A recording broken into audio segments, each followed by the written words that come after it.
Hello and welcome back to the booth. I'm Casey Hogan, joined by Dr. Sean Yu. Our statistician from behind the scenes has come live to you now to bring you commentary on Card Kingdom's Rags and the Riches 3, The Last Crusade, but it's not the last tournament. Hello. We're going to head on down to the booth now where we've got a very interesting match in place for you. Got two players who are both undefeated so far. Got Daniel Ho on your left, playing a blue-black control, Delver of Secrets, Gurmag Angler type strategy, facing off against Axel Cobb, who's undefeated as well on green-red Zoo. I'm a big fan of the Zoo archetype. This should be really exciting. It's a classic aggro versus a deck that could take the control role when necessary, but also can turn on with the more aggressive beats. Yeah, the players at 0-0, we'll have our spotter fix that down in just a moment.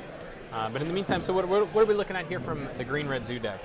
We've got a full set of Wild Nacatl, Kasali Pride Mage, and Maktka Rioters, one of the domain cards from Conflux, where the creature, where Maktka Rioters costs 3 to cast, gets +1/+1, or has power toughness equal to the number of land types that you control. And we see Axel leading us off with a Evolving Wilds into a Snowy Forest, which I gotta say, I'm a big fan of the Snowy Forest. His deck features a full set of Skred and a full set of Exploding Borders. Exploding Borees. Do you know what Exploding Borders does? Exploding Border. I do not know what that does. Can you explain? So it's a 4-mana sorcery, green, red, and 2. Search for a basic, put it on the field, then deal your opponent X, where X is the number of land types that you control. Sounds pretty sweet. Yeah. So it's like a domain zoo. Yeah, I think so, yeah. With the Maktka Rioters, he's got a full set of Sakura Tribe Elder. We see one on the field right now. And it looks like plan might be to just get a lot of lands out and grade creatures to death and then ride the Nacatls and the sort of cat team to victory here. Yeah, I'm a really big fan of the cat team. I know exactly what they do. They swing for lots of damage really quickly. That's right. Daniel follows up with a fetch into a fairy island, which I'm a big fan of. Kind of goes with his blue-black control theme. Yeah. Instead of the Bitter Blossoms, though, you have the Lorwyn lands. Accumulated Still knowledge. works. Yeah, Accumulated knowledge. Exactly. It's an old classic from back in the day. And Daniel's hand looks like he's got a lot of slow mana. He's got another coming to play tap land as well, in the form of that Mortuary Mire. It's going to let him reset any of his creatures that he may draw. Yeah, what kind of creatures does he want to reset with his deck? So he's got access to Stinkweed Imp, which is a big blocker. Big blocker. He's got just the one, though. He's got a full set of Gurmag Anglers, and as his deck is playing what appears to be the full 8 of Mental Note Thought Scour, he's going to be able to have a really stacked graveyard at all times. I imagine he'll be able to cast a Gurmag Angler, exile his whole graveyard, and then one turn later be flush up enough to cast a Gurmag Angler right after that. Yeah, this blue-black Delve deck, it takes the graveyard as a resource to a whole new level that's really not seeing anything back in the older days of Magic. Right. But I really like this as a resource that's not necessarily dedicated on the Reanimator plan, for instance. It's using it in very creative ways as mana and card quality. Kasali Pride Mage is the play for Axel. Daniel has a Miscalculation in his hand as well as an Accumulated Knowledge, both 2-mana spells, but as his land was Evolving Wilds, he's unable to cast either of them in hand instead. Kasali Pride Mage is a multi-format all-star. That's true. It's a Cat Wizard, 2/2 Exalted, and has that ability to disenchant an artifact or enchantment. Are there any noteworthy targets in Daniel Ho's list? Not that I'm aware of. He's got, these decks generally feature some number of Relic of Progenitus or Nile Spellbomb out of the sideboard, and we actually see both of those in Daniel's sideboard. But in the blue-black player's full list, there isn't any target. But Kasali Pride Mage, main deckable card nonetheless. It's very aggressive, is good at buffing your creatures in combat, and there are quite a few artifacts and enchantments in the Pauper metagame that are important to deal with, right? Absolutely. We saw one last round. The Kuldotha Jeskai deck features millions of artifacts, juicy targets to be destroyed. Oh, yeah. Plus, he's positioned quite well against that treat from the real deck that we see at 3-0. That is 3-0. In fact, I think it is number 1 on standings as of right now. We currently have 8 competitors at 3-0. That's astonishing, to be honest. Yeah. Daniel plays a Brainstorm, and we talked about this in the previous match. The blue-black deck is unique in that, because it features so heavily with those Mental Notes and Thought Scours, can afford to play Brainstorm because it's got another 8 ways to reset the top of its deck. It doesn't have to worry about Brainstorm locking themselves. Yeah, Brainstorm, very powerful in some of the older Eternal formats, Legacy, Vintage, in conjunction with fetch lands. The fetch lands available in Pauper cause some tempo loss, but in conjunction with Thought's Tower and Mental Note, you get a very similar effect, and since you want to use your graveyard as a resource anyway, it's quite powerful. That's right. And here we have an example of a removal spell that does care very much about the graveyard. Yeah, Ghastly Demise destroys target non-black creature as long as its power is less than the number of cards in your graveyard. That's very clearly true here, as Daniel has actually has Threshold. He has Threshold. Follows up with the Delver's Secrets. Now, And I think Ghastly Demise actually looks at toughness, but it's symmetrical effect on Kasali Prime Mage. good to know, good to know. So now the players both sitting on an empty board here. I think definitely advantageous for the blue-black players deck. Yeah, he seems a little bit more aggressive, but you know, it's hard to have more than 3 basic land types when you only have 3 basic lands in a format without true dual lands. That's true. This Domain Zoo deck does draw a lot of its strength from the domain mechanics, so we'll see what he has up his sleeves when things get going a little bit more. Funny you should mention that. Axel's deck actually has a very non-obvious combo. He can play turn 2 Nylea's Presence. Nylea's Presence. And Nylea's Presence enchants a land, and it gives enchanted land all land types. Also replaces itself. That's right. Nylea's Presence comes from the Theros block. Yeah. Replaces itself on being cast, and can set the stage for a turn 3 5/5 Matka Rioters. Daniel now holding his Stinkweed Imp in the midst of resolving this Brainstorm. Stinkweed Imp, also another good way to reset your top after casting a Brainstorm. Yeah.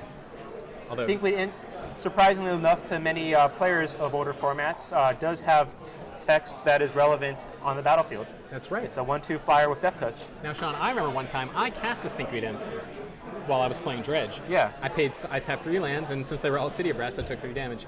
And my opponent paid 5 mana to Force of Will it. Sounds like a great trade for you. Yeah, I Put it back to the top of your deck. That's right. Well, I was out of cards. Oh, you're out of cards. My deck You was got empty. nothing. I had nothing. Oh, Yeah. that's awkward. I think he had a Leyline of the Void. In any case, Daniel's going to resolve this Brainstorm. Still has access to this Miscalculation, which I'm excited to see cast. Miscalculation, Cube All-Star. Doesn't feature as prominently in constructed formats, as it's like a slightly worse mana leak, with the option to cycle it for 2 mana. Yeah. Ooh, and Miscalculation is a bit endearing to me. It's one of these Urza's block cards that see play in non-powered formats, but in a very fair way. I think it's a well-designed card. I think I fully agree. Sultai Scavenger, the play from Daniel. After casting that Brainstorm with sorcery speed, now summons a 3/3 Zombie Bird. Perhaps Zombie Bird Scout? It's not Bird Warrior. What's it? Bird Warrior. I like Warriors. I certainly like under Casa Warriors with the Delve mechanic. That's right. This 3/3 flyer is going to probably do a lot of work. Is that a Crowsand Tusker? Yeah, that's right. And the end step Axel's discarding a Croson Tusker to find his 5th land type. Was once regarded as the best common creature ever printed. Less true now. That's for now. The creatures have gotten stronger as of recently, with focus more on just interesting, powerful battlefield effects. But it's still kind of held up over the test of time. That's right. Yeah, Croson Tusker's main benefit was that it was its type land said creature, but it was a spell. It was 3 mana, instant speed, fetch up a land, draw a card, which is a very good deal no matter what, especially in the Onslaught block era. Yeah. So now Axel looking to deposit a permanent onto the field. Spends 2 mana to cast Tribal Flames to slay the Sultai Scavenger. And I think he's got The full Domain, 5. huh? The full 5. If Daniel Ho has Parapet, won't do anything. Likely to meet its end at a counterspell though. Counterspell it is 2 blue mana. Ever since the beginning of the game, 2 blue mana just represented something you had to potentially play around. And here we have Counterspell putting that Tribal Flame into the bin with no effect. And Axel follows up. With that, there's that Matka Rioters. And it's a 5/5. Yeah, these sleeves are not good for camera matches, but that's okay. Matka Riders, again, 3 mana star, where star is equal to the number of land types that you control. Among basic lands you control, or of lands you control, whatever. It's 5/5. It's a 5/5. Yeah, but,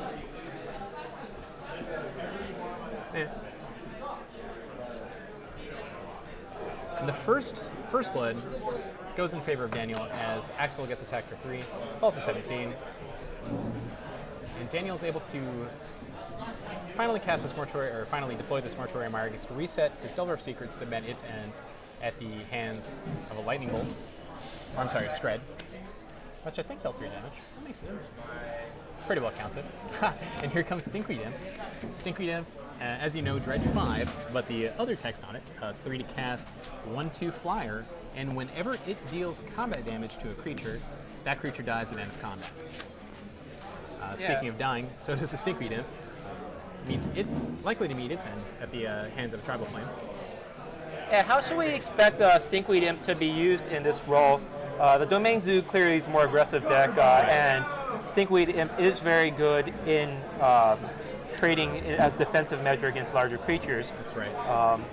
Daniel is able to use the dredge mechanic to buy it back, and at the same time stocking his graveyard. That's something he's going to want to do continuously, or is that a losing proposition?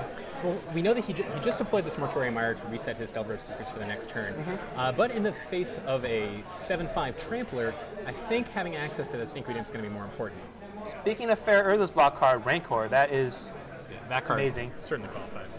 Turn 1 Pouty Jaguar, turn 2 Rancor, beat for 4, still holding up over the ages. And I think that is still a proper legal cert. It's true, yeah. Yeah, Rancor generally now finds its home on top of a Viashino Slaughter Master, which is a 2-mana double striker. And if giving a creature +2/+7 trample is good, then giving a creature +4/+7 trample is got to be a winning proposition. Quite good. Yeah, Daniel now still needs to find a way to deal with the 7/5 that's on the battlefield. Just attacking with impunity here because blocking is pretty bad for him. Yeah. I like this interaction right here with the Delver of Secrets. It's going to trigger on the upkeep, and then he's got a Dredger in the yard. So That's right. And he's got that Thoughtscour to throw the card away as well. yeah, so there's a lot of ways to select for what he wants. Yeah, although, Daniel's deck has a couple ways to deal with this Macro Riders. He's got a Doomblade, he's got more Ghastly Demises, which almost certainly should be enough. With an Agony Warp, might do it, but Daniel had to lose another creature to make it work the way he wants it to. So 4 creatures in the graveyard right now for Daniel, and then 7/5 Riders. Yeah, that's a lot. That's a lot of power. Just Can you get a good glimpse of Axel's hand? Does he have other creatures to follow stuff with? well, I see that Snowy Forest, and here comes Nailea's presence. So it's going to replace itself when it enters the battlefield. Yep. Gets to draw a card, gets to make the island into the full rainbow. Plains, Island, Mountain, Swamp, Forest. We'll see what the top has in store for Axel. And looks like that presence resolve triggered. Draws a copy of another rider. Not quite sure what he drew there. Looks like it could have been an Abundant Growth. The combat. Axel's coming in for 7 in the face. Facing down 4 mana out of the blue-black player's deck, or out of this blue-black player. We know Daniel is only sitting on some awkward interaction here. I think if I'm Daniel, this might be the time that I want to deploy my Mental Note, or Thoughtscour in this case. Looks like he picked up a copy of Pulse of Marasa. Oh, you're That's absolutely a right. new common, green instant for 2 and a green. Return target creature or land card from a graveyard to its owner's hand. You gain 6 life. Oh. And he does have a Kasali Primage and probably a couple other creatures in his graveyard, right? But he can wait, get some more information before he decides what to target. And also, if possible, you want the control player to tap out on his own turn. That's right. Daniel reveals an Accumulated Knowledge in the draw step here, but I think I'd want to take the Stinkweed Imp here. Stinkweed Imp, 1/2 flyer. It's a nice blocker. It's going to trade with that that Rioter. Ranker's going to go back to the hand, but right now you got to stem the bleeding, and right. Daniel's just needing some walls to put in the way. Yeah, Ranker giving Trample actually hugely relevant here. Stinkweed Imp can soak up 2 of the damage and will kill a creature on the swing while blocking. Yeah. Here comes a Mental Note, or Thoughtscour. Well, Now, Axel knows there's a copy of Stinkweed Imp in Daniel's hand. Is there any merit to waiting until his next combat step to cash in that copy of Pulse of Marasa? I think that it's definitely defensible. Axel's definitely going to want to attack here, for sure. And he's relatively flush with mana. He's got enough to cast the Pulse of Marasa, buy back his Macro Riders, and cast it again. Daniel's been sitting on the same couple of cards for a long time here. that it? Yeah, Looks like copy of Miscalculation. And then he's the Stinkweed Imp, that's the actual play, holding up Miscalculation. that's right. So Axel, if he played this, his copy of Post Marasa right now, it would get miscalculated, but that would leave him free next turn to do whatever he can with his top deck. That's right. Yeah, if instead he were to run it out at sorcery speed, he'd be able to reset his Macro Riders, which would also meet its end at a miscalculation. Yeah, Daniel debating now if he wants to attack. If so, what does he want to attack with? He's got a board full of flying creatures, but is very vulnerable to the 7/5 Trampler that Axel's got on his side of the field. Yeah. So it looks like he's going to serve for 6 in the air. That's ambitious. Going to rely on the Stinkweed Imp to soak up just enough damage to let Daniel live to see his next turn. It might be ambitious, but it might be the right play. And Axel exercised a lot of patience, does not use that Pulse of Marasa. What does he pick up here right here? He draws an Evolving Wilds. Evolving Wilds. Yeah, his deck, relying so heavily on the domain mechanic, has playing 7 of those coming to play tap lands in the form of Evolving Wilds. Yep. If on Axel here, I really want to cast the Pulse of Marasa and get back my Exalted creature, Yep. because that makes it exactly lethal. That would be sick. Very heads up. It wouldn't resolve, but Well, actually, 3 mana for the Pulse of Marasa, 2 mana for the Solid Pride Mage, the Miscalculation. He actually has enough mana. Oh, no, sorry. That was an enchantment. yeah, Yep, it's not sorry. Fertile Ground. I got mixed up on that one as well. Here it comes, Pulse of Marasa. Going to swing the race in a huge way for the domain player. Is going to pick up that Macro Riders, go to 14, and while we know that the creature's not going to resolve, he almost puts it directly into the graveyard, seeing what's happening here. Okay, so Alex gets to blank Daniel's last combat step. Yeah. Miscalculation on turn 7. Good feeling when you trade with something pretty valuable. Absolutely. Yeah, and actually just shy of being able to pay through that miscalculation. Yeah, that the Evolving Wilds, Terramorphic Expanses, very necessary in the Domain Zoo deck, but it has a real cost, and here we see that he was unable to pay for Miscalculation because that was his top deck land for the turn. That's right. Yes. Daniel's got to feel very good about his situation now. As good as you can sitting in 1 life. That's true. Axel is able to draw any of his 4 exploding borders, which Daniel's going to have to read and then lose to. And almost any creature within Rancor is a very serious threat by itself. That's right. Here comes a Wild Nacatl, Wild FNM Nacatl, promo. one of my favorite creatures of all time. Completely invisible. And if you're Axel, suit up right now? you have to. You don't want to give your opponent the chance to draw another card. Yeah. You want your Rancor to be as live as possible for as long as possible. I think a reasonable question is whether Axel wants to deploy the last card out of his hand, which we know to be Evolving Wilds. But he keeps it sitting back, just in case of emergencies. And now Daniel's 1 draw step away from winning the game. What did he pick up right there? He drew an Agony Warp. Agony Warp, plus -3, -0 to 1 target creature. And then -0, -3 to another target creature. Well, it doesn't Wild have Nacatl does not have Domain. Does not, no. Likely to meet its end at that Agony Warp. Daniel might want to sorcery speed it, but doesn't have a lot of cards in hand to bluff counter magic. Are there pump spells he might want to potentially play around by sorcery speeding it? I think Giant Growth is actually pretty defensible in this format. Axel doesn't have access to any of those. Yeah. Now he needs a Pulse of Marasa to stay alive, but he doesn't know that yet. Agony Warp, here we go. Coming in, going to give that Wild Nacatl -3, -3. Going to soak up both sides of the hit. And although Axel is able to cast a 3/1 Trampler on this turn, follow it up, Daniel's got access to those flying creatures, and it's going to take the game. Flying creatures, really important in combat in all formats, from limited to even vintage. Morphling was regarded as the best creature ever to be printed because of its ability to just jump over potential defenders as well as play defense. Fade removal spell, another big part of it. So we see Daniel taking the first game in the match here. It's going to bring it to 1-0. Yeah. And despite some giant monsters out of the domain player, the blue-black deck managed to stabilize and take the game, sitting at just 1 life. Yeah. Now, what do we think will change after boarding for these players? So, looking on Daniel's side, he's got access to another remove soul, Umbrella remove soul, okay. Yeah. We know Axel's deck to be mainly operating at sorcery speed, with the exception of the Scred, which killed that first Delver of Secrets. He's also got some Chainer's Edict, which I think I like. Axel's playing a full set of Sakura Tribe Elder, which can jump in front of an opposing Chainer's Edict at the cost of not being able to find a land. I think I like it, perhaps in exchange for maybe the Deprive. In this match, I can't imagine you don't want to lose your tempo. Deprive on turn 7 means the game's probably over. Yeah. Now, do you like the removal spell better or the remove soul? Because on the draw with a domain zoo deck that could get under you, is it maybe a little bit less risky to maybe take out the remove soul effect so you have more proactive removal? That's a good question. We saw. I think I still like the counter magic. The main threats out of the domain deck cost 3.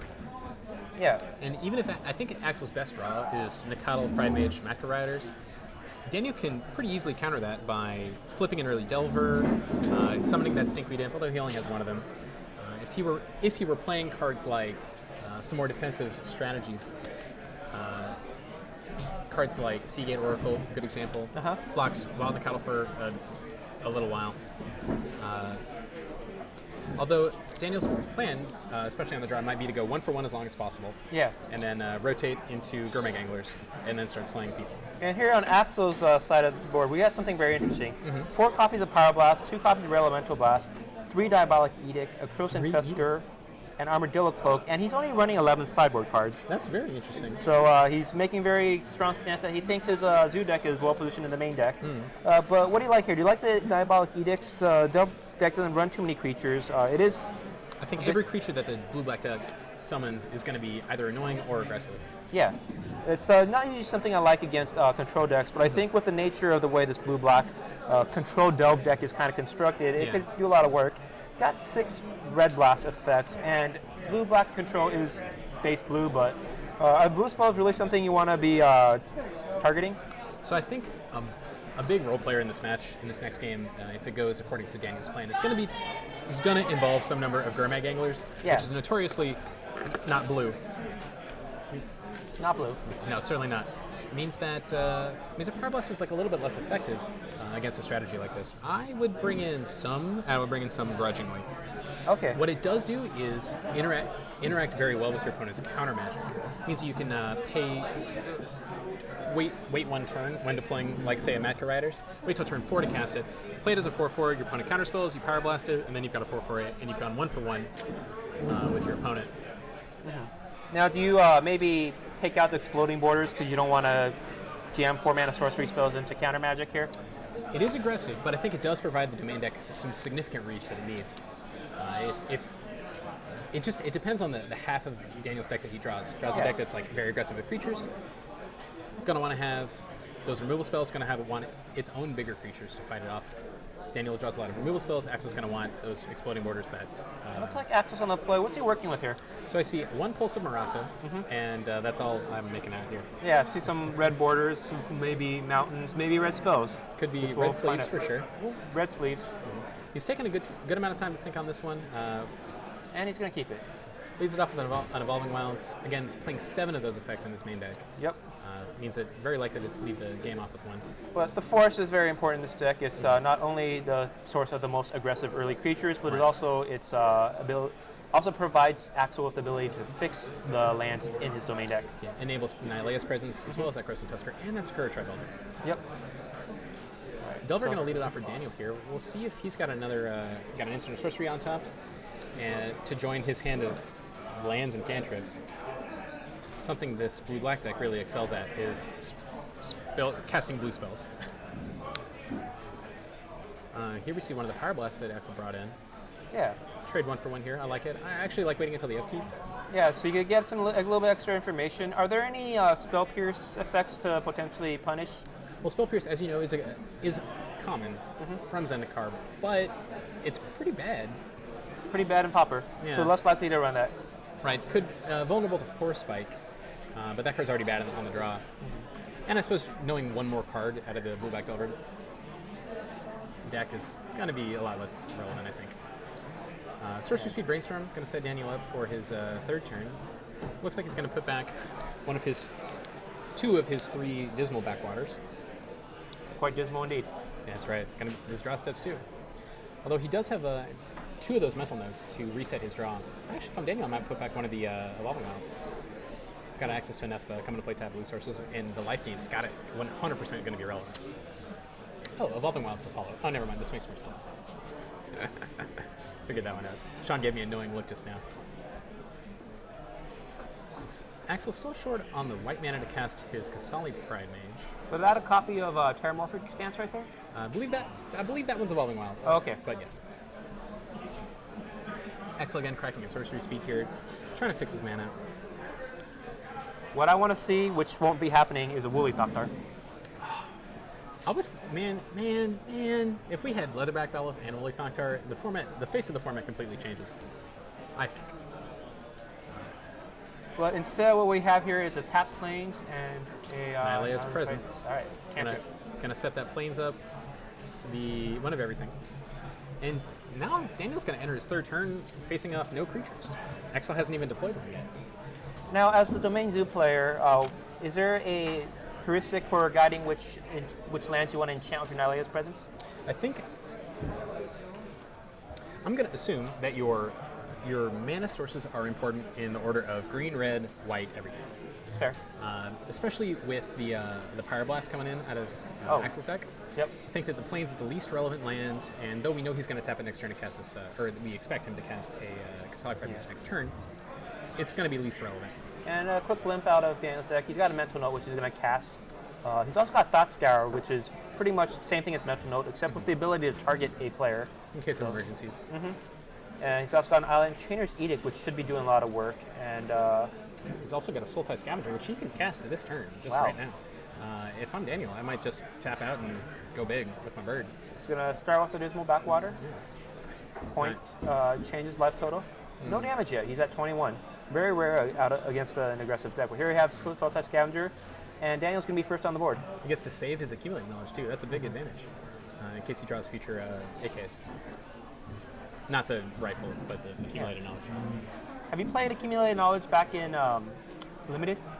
I never casted in Limited. I didn't draft a lot of Nemesis. The dream would be like getting 8 of those or something in your pool. Right? That's preposterous. But does sound fantastic. Ooh, okay.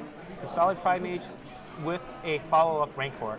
Now that is that's quite potent. That is. That's a 5. That's a Juggernaut on combat. Although we know that Daniel's got that Chainer's Edict. I'm the Juggernaut. Don't you know who I am? Yeah, and the Exalted trigger in conjunction with the Rancor buffing up an attacking Kasali Pride Mage from 4/2 to 5/3. Traditional Juggernaut stats.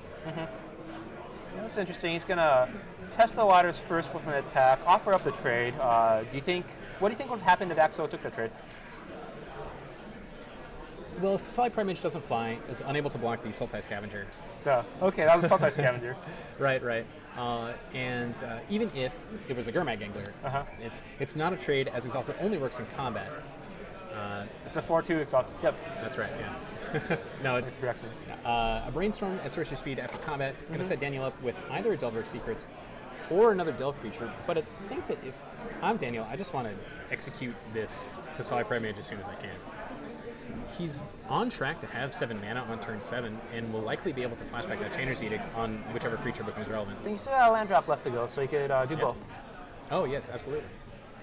Oh, and he's got a Disfigure too. Okay. That was a real powerhouse back in the Odyssey block? Chainer's Edict and Torment. Yeah. Yeah, now Daniel has I believe he has a Disfigure in his hand too, so he does have the option to pass with a single black up. See if Axel plays a 2 toughness creature, then puts a Rancor on it, then it gets destroyed with the Rancor spell on the stack with that Disfigure. However, it doesn't look like that's going to be the case here. As well in the Cuddle, it's going to hit the field. Clocking in at 3/3, clocking in at 5/3. Yet another Juggernaut joins the battlefield. Now, interesting note, Chainer's Edict was originally printed in Torment as an uncommon. That's right. But was shifted to common in Vintage Masters. It's a little bit unusual. Wizards usually likes to move their removal spells towards more higher rarities Yeah. for the sake of limited, which they've been focusing on more and more, just because it's so important to their business model. And Well, because vintage, sorry, not vintage. Like limited is a very good way to play. And the mythic rarity didn't exist back when Torment was printed, so you would think that it might get even more rare, but instead it went the other way around. That's right. And Vintage Masters, an online-only set, is unique in that it has even more special rarities above that of Mythic Rare, just because there are iconic Power 9 cards that... That's super mythic. Yes. But it is a nice addition to the Copper format nonetheless, and we saw it here take care of Exali Pride Mage. That's right. Daniel Daniel casts his mental note, finds a Gurmag Angler. He's going to sit on that and instead cast a second Delver of Secrets. Hope to flip it pretty soon. Holds off on that Gurmag Angler just a moment. It's at the cost of eating his Chainer's Edict, which he's not excited to do. He has the option of tapping his Dismal Backwater as That's well. right. But he wants to leave up access to that. And I don't think he's worried about any mass removal, so he's just going to slam down all the creatures as quickly as he can. And his Pulse of Marasa hopefully will help Axel stabilize a little bit. We know he's under a pretty significant clock. 6 life puts him back up at 17. Yeah. Blanks Daniel's attack. Yeah. And also has Pseudo Haste in the sense that a pre-combat Solid Pride Mage can buff up that Rank Horde Wild Nikata a little bit more. Will that be enough? In the face of this, yeah, that's Tribal Flames coming off the top for the Domain player. Yeah. He's going to be able to straight up murder that Gurmag Angler, Zombie Fish, into the depths. And now can cast... Solid Pride Mage? That's right. Or, yeah, Solid Pride Mage. It's And a 6-point swing. 6-point swing coming out of the Domain player. 6 points from the Wild Nikata. These cat beats are real. That's right. Meow. Daniel... Was that Daniel saying that, or that Axel? Axel? I think. The Wild Nikata certainly Yeah, Axel coming... ferocious roar. Axel coming in with 6 points right now. Passing it back to Daniel, who's still got access to that Disfigure. And might be cracking back for 9 points, putting on Axel on a 2-turn clock, depending on how the upkeep trigger works out. Yeah. Now he's still holding a copy of Thought. Oh, Thought he doesn't Scoundrel. have Disfigure. He has Evolving Wilds. How embarrassing. Oh, well. But that's a Doomblade, even better than Disfigure. Yeah. Now, talking about Doomblade. I think that's a card that got upgraded in rarity. Is that correct? That's right, yeah. I believe printed originally in M10 at Common and has, in future, subsequent printings, shifted up into Uncommon, starting with M2014. M14, yep. And this is a pretty interesting Doomblade. Yeah, is it? Doomblade and Chainer's Edict, we see that go in different directions of rarity. But the nice thing about internal formats like Spopper, you get to choose whatever commons you want from any set, as long as they're not on the banned and restricted list. It doesn't matter if they're on paper or not. You cannot. It's actually impossible to find a common Chainer's Edict in paper, but that doesn't matter, as due to the deck building requirements here, it's only required to have a common printing somewhere. That Doomblade, did that take out the Wild Nikado on Daniel's?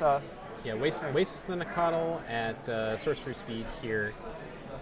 I think I would like to wait to combat just to burn Exalted Trigger and make sure there's no Rancor going through in the combat step. Yeah, now Axel has the ability to cast a Rancor on his Pride Mage. But I think Daniel's fine with that because he's just going to kill Axel on the swing back, assuming there's no removal spell for one of his flyers. Yeah, we saw Axel just draw yet another Pulse of Marasa. Yeah? Ooh. Yeah. That's big. Big swing here. And Daniel now can only take one more hit from this Kasali Pride Mage before the clock turns the other way. Now, if I'm Axel here, you're really torn because you want to cast this Pulse of Marasa right now so you can get your Wild Nikado back so you can play. But also, you want to bait your opponent into swinging for 9, and then you untap and crack back for an extra 6, having generated this cushion. Yeah. But Axel can't resist. Doesn't want to give Daniel the chance Well, to draw another. The swing is still in Daniel's favor, so Axel still needs to top deck something like a Tribal Flames. This life gain's going to put him up to 14 with an extra creature on the board, but this creature's not going to be able to block, and a 9-point swing takes him down to 5. He's not going to be able to crack back for lethal without top decking a Tribal Flames. Right. Or Exploding Borders. A card that I would have suggested boarding out, but we'll see if this gets him where he needs to. That's right, yeah. 5 damage to the face is a lot. Yep. It's a Is qualified the match. Thought Scour targeting Daniel Ho? bins that a Gourmet Angler and a counterspell. Two excellent draws. Let's see what he picks up. Is that a Dismal Backwater? I believe it's a land. Dismal. Oh no, it's Mortuary Mire. Oh, Yeah. That's pretty fortunate. Gets to reset his Gourmet Angler. Yeah, Mortuary Mire, another card from Battle for Zendikar. From Battle for Zendikar. Yeah, fortunately, didn't see any of the Eldrazi Menace making its way into this Eternal format, with the exception of Complete Disregard. Thank goodness. Okay.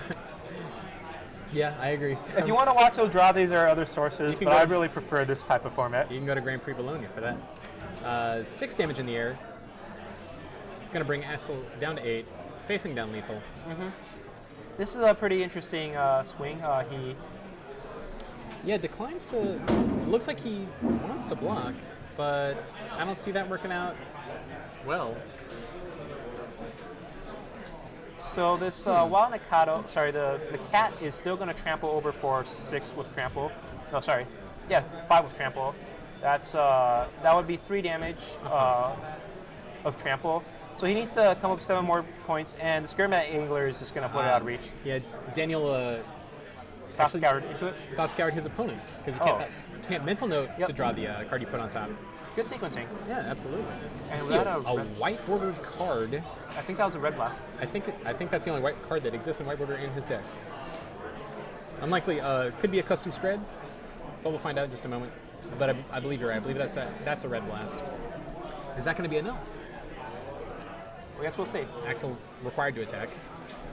4, 5. All right. Daniel trades with impunity, and Axel's top deck has bought himself another turn. As the red blast is going to take out one of the Delvers, or one of the Insectile Aberrations. Well, I think you gotta wait and see. Still got a 9-point swing, barring that red blast. Hopefully, you could get Daniel to play a little bit defensively. Gotta play to your outs, and this red blast. Well, he's gonna go ahead and sorcery speed it. Again, it's too risky, I think, to let your opponent get the chance to draw another counterspell. So, what are Axel's outs at this point? That's a very good question. He does have a 5-power creature, so if Daniel doesn't attack, Accumulated Knowledge, big draw here. Oh, Yeah, never mind. unfortunately, he delved away his previous copy of Accumulated Knowledge. Yeah. 6-point swing, gonna take him down to 2. Yep. Interestingly now, Pulse of Marasa is a time walk. That's right. Axel's live draws include all either 7 or 8 of his domain burn spells. Yeah. I think he has yet to cast here. Daniel going to cast an Accumulated Knowledge, hope for either a counterspell or a threat. Finds a Remove Soul, Well, that's interesting. I think 1 copy of Tribal Flames got used, or maybe 2 copies. Okay. So we'll see what he picked. Is that a Pulse? it is a Presence of Nylea. Oh, okay. That's not going to quite do it, but it Not gets yet. a live drop. All right, we'll see. Target swamp, See how this one goes. Draw. Take a draw step. Oh, basically. and is another land. It's going to swing in, put him at 5, fight the good fight, maybe hope Daniel misses the attack step. I don't think that's pretty slim. You can't click through your combat in real life. That's a shame.